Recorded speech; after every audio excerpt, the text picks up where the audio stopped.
Hello on this Wednesday, August 14th of the year 2024. My name is Vina B, and this is the Vina B Initiative, where I use this platform as a self-healing journey from my childhood to present-day shenanigans, with my ultimate goal being to rebuild myself inside and out, and to hopefully bring you along with me if you'd like, because I have learned that you do not have to feel so lost and alone all of the time in a lonely world. Welcome, I'm glad you're here. A few days ago, I made a short dance video highlighting 8 different patterns of behavior that developed as a response to my toxic family dynamics, and it was received pretty well.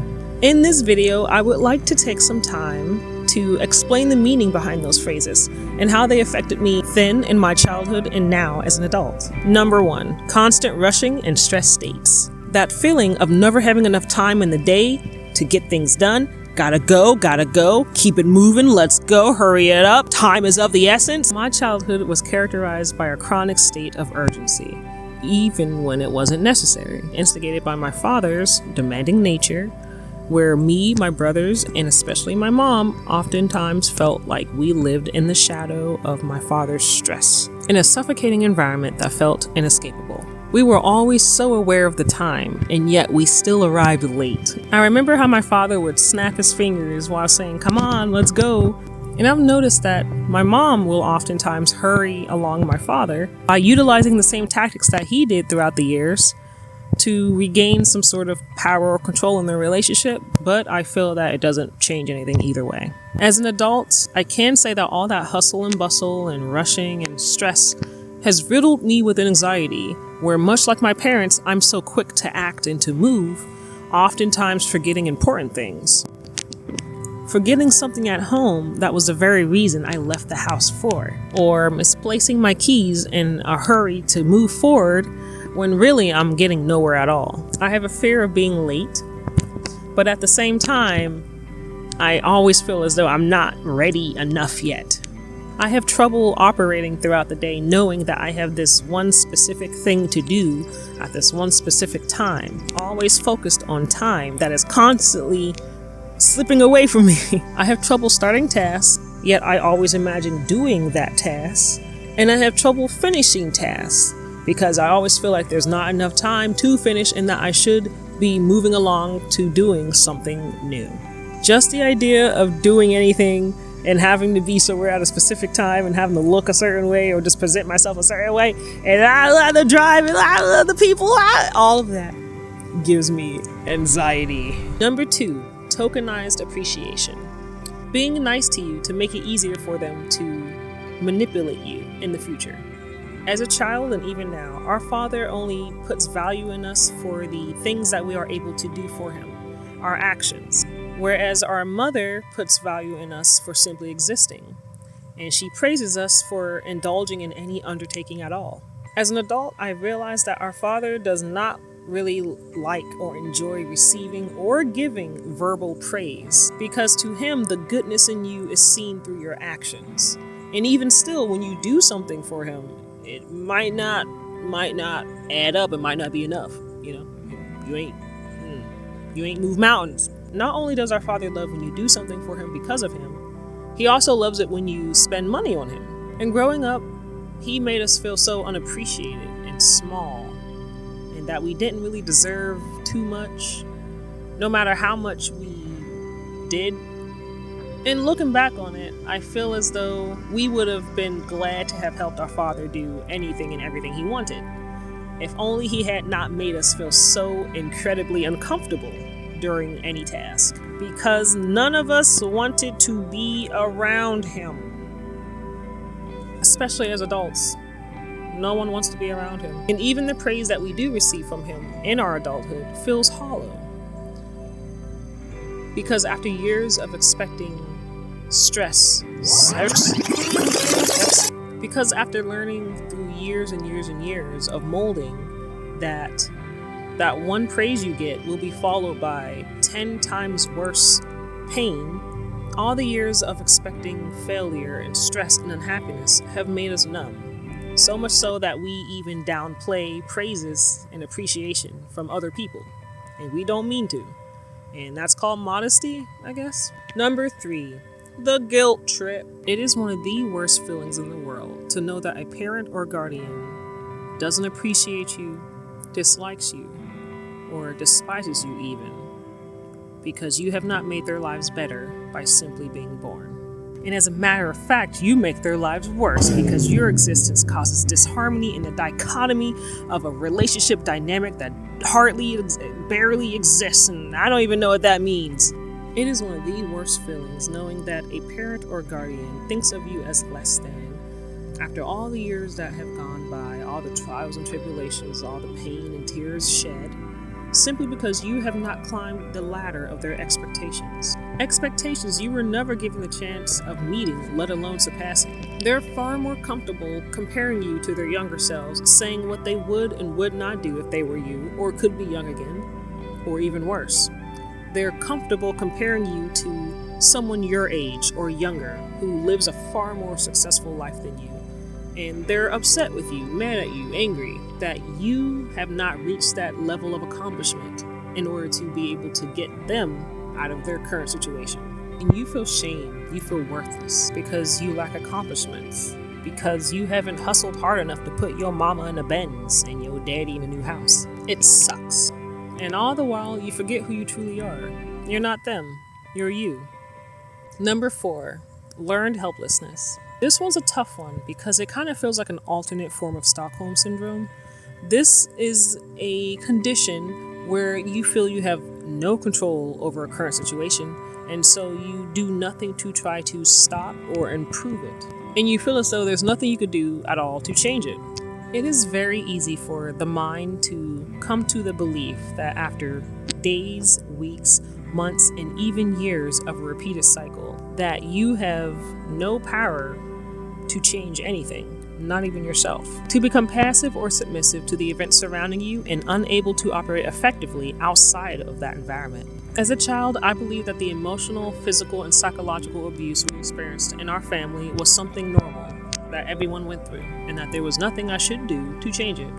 I don't really like to express my real or true needs, wants, or opinions because I have learned it's just easier to go along to get along. If I even get a whiff of conflict, I try to avoid it. Don't worry about me, I'm fine, I'm all good. I think I'm this way because it seems like others don't really care, or that they are unwilling to invest their time in you. And if they should, it's always begrudgingly, kind of like how my dad was. I have difficulty making decisions and following through on said decisions because I lack self-confidence and have a low self-esteem, and honestly, I feel like my decisions are wrong before I've even started them. I'm always apologizing because I don't want others to feel disturbed or discomfort or unease or upset by my presence or anything I've said, even apologizing, saying sorry when I don't have to. And my need to people please and my refusal to say no to things go hand in hand. I also have a tendency to self-isolate because I don't want to be seen, and to be seen means to be judged. And I try to avoid social interactions so that way I could just avoid all of that altogether. Number 5, enmeshment. Enmeshment is when that invisible imaginary boundary that separates you from your family members becomes practically non-existent. As a child, my father worked hard, tirelessly, to form our entire lives around his, so it was very difficult to be someone that he did not want you to be. My brothers had a hard time learning what it meant to be men, to grow into themselves. They had a difficult time, and my mom was not able or allowed to do anything without our father being present. She wasn't even allowed to spend time with us alone. Even though we were all our own people, none of us truly felt safe being our own selves, forming our own personalities, because we were afraid of how it might clash with our father's preconceived notions of right and wrong and what should and shouldn't be. This has resulted in all of us becoming very secretive. My youngest brother got married, and we didn't find out until it was uncovered months later. My other brother goes through so much stress, and we only find out when it's too late. All of us experience shame and guilt at the very idea of just trying to live our own lives, beyond whatever beliefs our father tried to instill in us. We've all grown to resent our parents and to feel extremely burnt out by society. And none of us are good at any one thing. And we are especially not good at forming healthy relationships, especially because we do not know what that looks like, apart from what we see depicted in movies. And this goes for my parents as well. None of us know how to recognize or reconcile our own emotions without judging ourselves or reading judgment from other people. My name is Vina B, and this is the Vina B Initiative, where I use this platform as a self-healing journey from my childhood to present-day shenanigans. Welcome, I'm glad you're here. Number 6, indebted. Plain and simply, you feel that you owe your parents and or guardian an immense debt for the fact that they took care of you, they had you under their roof, they fed you, all the years focused on you, all the years they were around you. You were in their immediate vicinity, in their mind. I remember when I was in the military. Don't remember if I had slept well that night, but I just remember feeling this immense pressure in my body. And it prompted me to dial my mom's phone early in the morning as they were getting ready for work. I cried these big ugly tears, snot waterfall and everything, trying to explain to my mother this heavy burden I feel, how lost I feel, how pathetic I feel that I wasn't this super mega rich celebrity who was able to put them in a luxurious mansion and send them off on exotic cruises, vacations. For a long time, I felt very responsible for my parents. In the extreme anguish that I felt because of the fact that I was not doing enough for them to better their own lives was the worst. That feeling of indebtment or being indebted to one's parents kept me in this mind state where I would see my father's abuse as something acceptable, something natural, something inoffensive. Like how I've always accepted his jokes and antics as something that should be done to us because he provided for us. So I should feel worthy. I should want to pay him back for all of the years spent bleeding, crying, this or that, because there were times when we were happy too. But as an adult, I have learned to not think that way anymore. Number 7, hypervigilance. You're aware of every step, you take note of every sound, cannot sleep peacefully at night knowing that someone is around. You just cannot be yourself.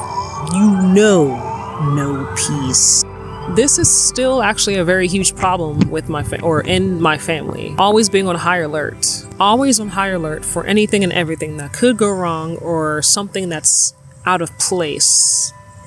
I will say that as an adult, decades and decades of always having to be on guard have made me very intuitive. I can feel the energy shift in any room, and I like to think I'm good at reading people's faces. Now imagine having this abuse symptom and multiply it by 100 with military service, where being hypervigilant is as useful as a weapon. And now imagine you're not a child anymore, nor are you serving in the military.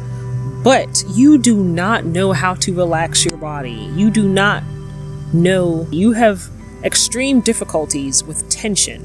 Your muscles always tense. You do not know how to be relaxed or soft. You don't know when. You don't feel safe at all. Imagine being in a romantic relationship and you go to hug your partner, do anything intimate with your partner, just being around your partner. And your shoulders are up to your ears practically. Why is my body in fight or flight mode and I'm just giving a hug? No.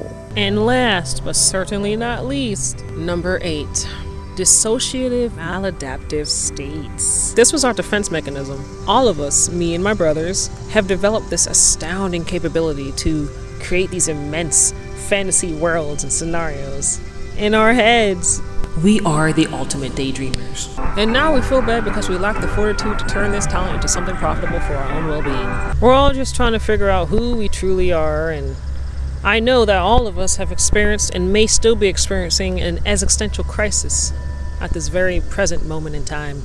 It goes without saying that all of us could probably use a good healthy serving of psychotherapy, but for now, all we have is each other and the friends we've made along the way.